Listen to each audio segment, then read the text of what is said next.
గుంటూరు పశ్చిమ నియోజకవర్గంలో టీడీపీ కంచుకోటను బద్దలు కొట్టడమే లక్ష్యమని వైఎస్ఆర్ కాంగ్రెస్ పార్టీ సమన్వయకర్త అంబటి రాంబాబు తెలిపారు. శ్రీనివాసరావుపేటలో పార్టీ నాయకులతో తొలిసారి సమావేశం నిర్వహించిన ఆయన రేపల్ల నుంచి ప్రారంభమైన తన రాజకీయ ప్రస్థానం సత్తెనపల్లి మీదుగా గుంటూరుకు చేరిందని ఆయన గుర్తు చేశారు. రానున్న ఎన్నికల్లో గెలుపే లక్ష్యంగా పనిచేయాలని కార్యకర్తలకు సూచించారని, కూటమి ప్రభుత్వ ప్రజా వ్యతిరేక విధానాలను ప్రజల్లోకి తీసుకువెళ్లాలని పిలుపునిచ్చినట్లు సమాచారం. అది చాలా మంది అది ఈవీఎంలు మహాజన్ అంటారు, కొంతమంది మరొకటి అంటారు.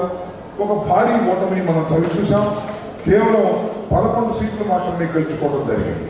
కాబట్టి ఏది ఏమైనా ఒక విషయం మాత్రం వాస్తవం, it is a very tough seat.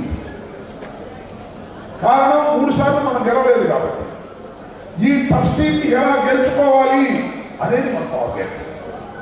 అంటే మన టార్గెట్ ఏంటంటే ప్రధానంగా మీ అందరికీ నేను సవినయంగా మనవి చేయదలుచుకున్నది, మనవి చేస్తున్నది ఏమిటంటే ఈ టఫ్ సీట్ని ఖచ్చితంగా గెలవాలి అంటే ఒకే ఒక్క ఆయుధం, అది మన ఐక్యత అనేది మీరు దయచేసి మర్చిపోకండి.